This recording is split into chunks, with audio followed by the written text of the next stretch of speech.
जय बाबा के मित्रों मैं हनुमान पुत्र आपका अपने यूट्यूब चैनल में स्वागत करता हूं। मित्रों, अगर आप हमारे चैनल पर नए हैं तो हमारे चैनल को सब्सक्राइब करें, साथ ही नोटिफिकेशन बेल को भी प्रेस कीजिए ताकि हमारी आने वाली वीडियोस का नोटिफिकेशन आपको तुरंत मिल जाए। देखिए मित्रों, अगर आप देखिए कल से नवरात्रि है, 2 अप्रैल से नवरात्रि प्रारंभ है। तो नवरात्रि में मैं आपको आज बताऊँगा कुछ चीज़ें कि नवरात्रि में आपको क्या नहीं करना है, नवरात्रि में आप क्या करने से बचें। देखिए नवरात्रि में मित्रों, एक तो अगर चाहे आप व्रत रख रहे हैं या नहीं रख रहे हैं, आप एक चीज़ का विशेष ध्यान रखें कि प्याज लहसुन का प्रयोग अपने घर में बिल्कुल भी ना करें। नवरात्रि के 9 दिन आपको प्याज लहसुन नहीं खानी है बिल्कुल भी, घर में किसी भी व्यक्ति को। इसका तो आपको पूर्ण रूप से परहेज करना चाहिए। और 9 दिन आप क्या करें, देखिए घर में शुद्धता का पूर्ण रूप से जो वातावरण है बना रहना चाहिए। कोई भी प्याज लहसुन मांस मदिरा अंडा इत्यादि इससे तो बिल्कुल दूर रहिए और प्रयास ये कीजिए इनका सेवन ना करें, तो ही आपके नवरात्रे बहुत अच्छे जाएंगे। और देखिए मित्रों, जो स्त्री हैं अगर अशुद्धि में आ गई हैं तो उन स्त्रियों को जो है पूजा पाठ नहीं करना है बिल्कुल भी माँ का, ना ही जोत जलानी है, ना ही किसी प्रकार का भी भोग प्रसाद माँ को लगाना है, ना ही उनको पूजा कोई भी ग्रंथ को हाथ लगाना है। दुर्गा सप्तशती हो गई या कोई भी ग्रंथ है जो धार्मिक ग्रंथ है उनको हाथ नहीं लगाना, ना ही उनको माला जपनी है, माला बिल्कुल नहीं करनी, हवन में नहीं भाग लेना, कोई भी ऐसा, ना ही कन्या पूजन करना है अपने हाथ से उन्हें। तो देखिए मित्रों, इस प्रकार के कार्य आपको नहीं करने। हाँ, अगर वो चाहती हैं कर सकती हैं, तो बैठकर मानसिक जाप वो कर सकती हैं, वो माँ ने जो है इसकी छूट दे रखी है, वो आप कर सकते हैं। और मित्रों, बाजार का जो है भोजन आप ना खाएं तो जो है ज़्यादा अच्छा है नवरात्र में, क्योंकि शुद्धता के बारे में आप विशेष ध्यान रखें। कोई भी गंदी चीज़ या प्याज लहसुन का लगा हुआ हाथ या इस प्रकार आपके जो है ना जाए अंदर, तो ज़्यादा अच्छा है। और मित्रों, अपने घर में साफ़ सफाई आपको 7 दिन रोज़ नियम से अच्छी तरह रखनी है बिल्कुल, और साफ़ सफाई का विशेष ध्यान रखना है आपको। और मित्रों देखिए, जब आप कंजक का पूजन करते हैं तो कंजकों को आप जो है मीठा प्रयास करें कि मीठा ही खिलाएं, और जो है नमक ना खिलाएं। कुछ व्यक्ति पूर्ण खाना खिलाते हैं, आप हलवा पूरी ही से जिमाएं तो ज़्यादा अच्छा है। कन्या को फल दे सकते हैं, मिठाई दे सकते हैं और दक्षिणा दें। नमक ना दें तो ज़्यादा अच्छा है, नमक कन्याओं को नमक का भोजन ना दें तो अति उत्तम है। और बिस्किट वगैरह भी आप देने से बचें, क्योंकि देखिए बिस्किट वगैरह में अंडे वगैरह का प्रयोग होता है, या बहुत से व्यक्ति आपने देखा होगा फन फिली या चिप्स वगैरह आते हैं पता नहीं क्या, तो मित्रों इनमें ना प्याज लहसुन के मसाले लगे रहते हैं। तो देखिए कंजकों को, क्योंकि भगवान के कार्यों में इन चीज़ों से बचना चाहिए। आजकल ये प्रचलन बहुत ज़्यादा बढ़ गया है कि जो है भगवान के कार्यों में बिस्कुट बट रहे हैं, और ये चीज़ें हम बिल्कुल गलत मानते हैं। और जो चिप्स के पैकेट बट रहे हैं क्योंकि उनमें प्याज लहसुन लगा रहता है, तो ये चीज़ें गलत है। मित्रों, इन चीज़ों करने से बचें, अच्छी चीज़ बांटें, कन्याओं को अच्छी चीज़ दें, फल दे सकते हैं आप, केले दे दें, और जो है ये ना दें बिस्कुट के पैकेट। मिठाई दे सकते हैं आप, फल दे सकते हैं, और उनको जो पसंद चीज़ें श्रृंगार का सामान है वो दे सकते हैं, रुमाल दे दीजिए, अच्छी चीज़ें दीजिए। बिस्किट वगैरह और चिप्स देने से आप बचें तो अति उत्तम होगा। और मित्रों, 9 के 9 दिन आपको क्रोध ना करें, क्योंकि देखिए क्रोध माँ को पसंद नहीं है। क्रोध बिल्कुल भी प्रयास ही करें, क्रोध माँ को भी पसंद नहीं, क्रोध पितरों को भी पसंद नहीं है। अगर आपके घर में पितर आ रहे हैं, पितरों का कोई कार्य हो रहा है और आपके घर में कोई तेज आवाज़ से भी बोल जाता है, तो पितर नाराज होकर चले जाते हैं। तो ये कार्य जो होते हैं पूजा पाठ के, बहुत ही शांति से करने चाहिए। किसी प्रकार का भी जो है क्रोध या तेज आवाज़ में ना बोले तो अच्छा है। और प्रयास ये करें कि नवरात्रि में अगर झूठ ना बोले तो अच्छा है, किसी से ईर्ष्या ना रखें, और बिना वजह के मिथ्या वर्णन करने से बचें।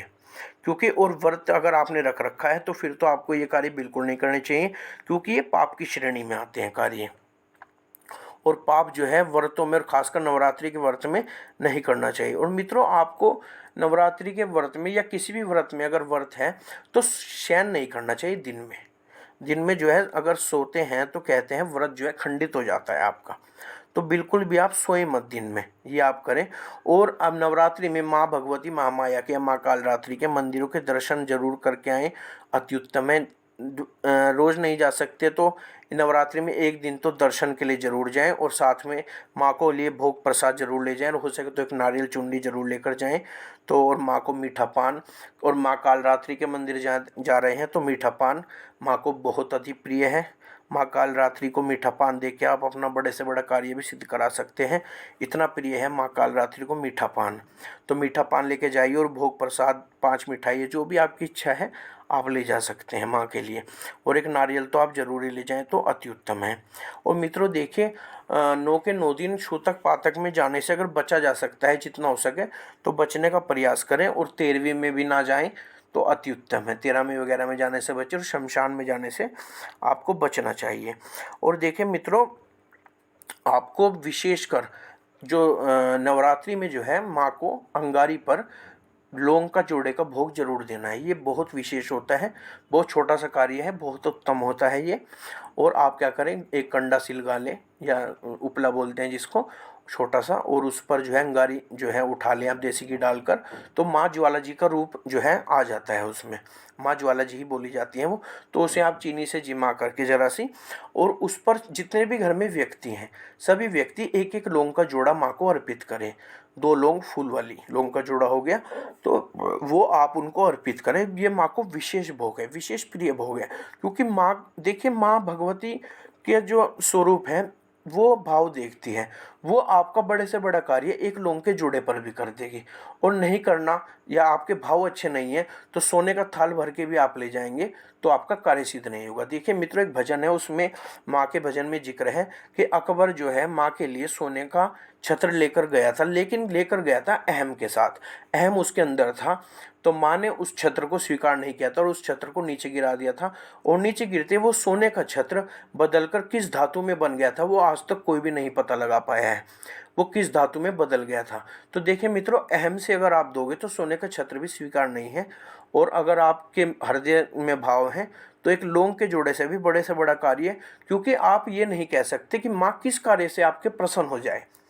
मित्रों मैं आपको एक बात स्पष्ट बताना चाहता हूँ कि ये जो अनुष्ठान होते हैं, जैसे सावन मास का अनुष्ठान हो गया, नवरात्रि हो गई, इन अनुष्ठानों को आप छोटा मत माने।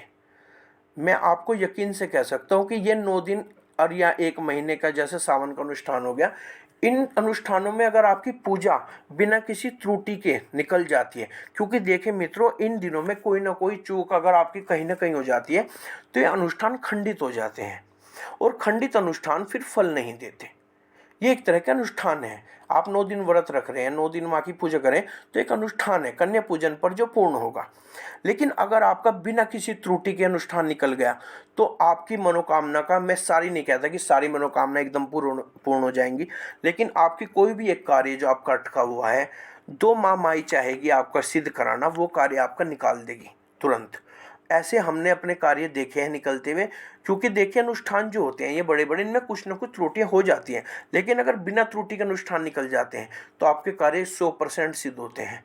इसलिए कहा जाता है कि जो ये मैं बातें बता रहा हूँ कि कुछ व्यक्ति तो ध्यान नहीं देते कि नहीं कुछ नहीं होता, ये तो सब बेकार की बातें हैं, लेकिन ऐसा नहीं है। अगर आप जितना नियमों का पालन करेंगे उतना ही अनुष्ठान आपका सिद्ध होने की तरफ बढ़ेगा। देखिए कुछ व्यक्ति तो इन चीज़ों को ऐसा मानते हैं कि तो पता नहीं बहुत ज़्यादा परहेज नियमों में रहते हैं, पता नहीं भाई कैसे व्यक्ति हैं, तो ऐसा नहीं है, उन पर विशेष कृपा होती है। फिर जो व्यक्ति समाज, अगर आप भीड़ से अलग खड़े हुए हैं तो भीड़ से अलग ही दिखाई देंगे। फिर आप जो आज आपको किस तरह भीड़ से अलग देख रहे हैं, कल को आपको वो अलग तरह से देखेंगे, वो तो आप फिर भी भीड़ से अलग ही देखें, क्योंकि भीड़ बहुत ज़्यादा है।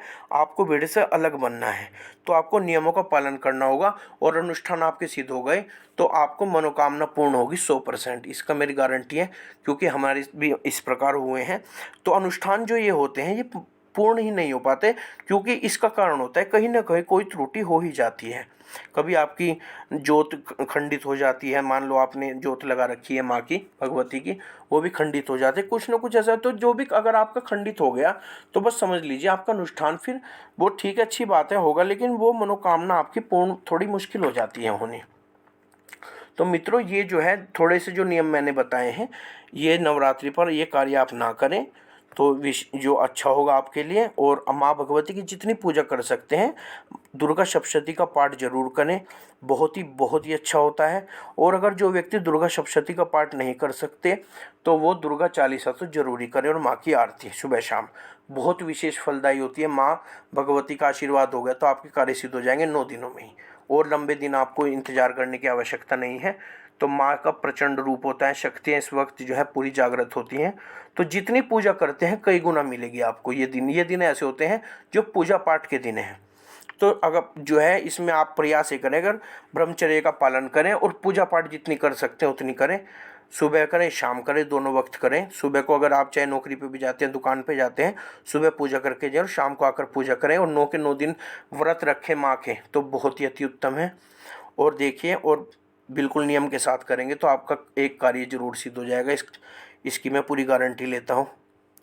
तो ठीक है मित्रों, मिलते हैं इसी प्रकार की और वीडियो लेकर। तब तक श्री माँ भगवती महामाया आपके सभी कार्य सिद्ध करें, बालाजी महाराज आपके सभी कार्य सिद्ध करें, आपकी सभी मनोकामनाओं को पूर्ण करें।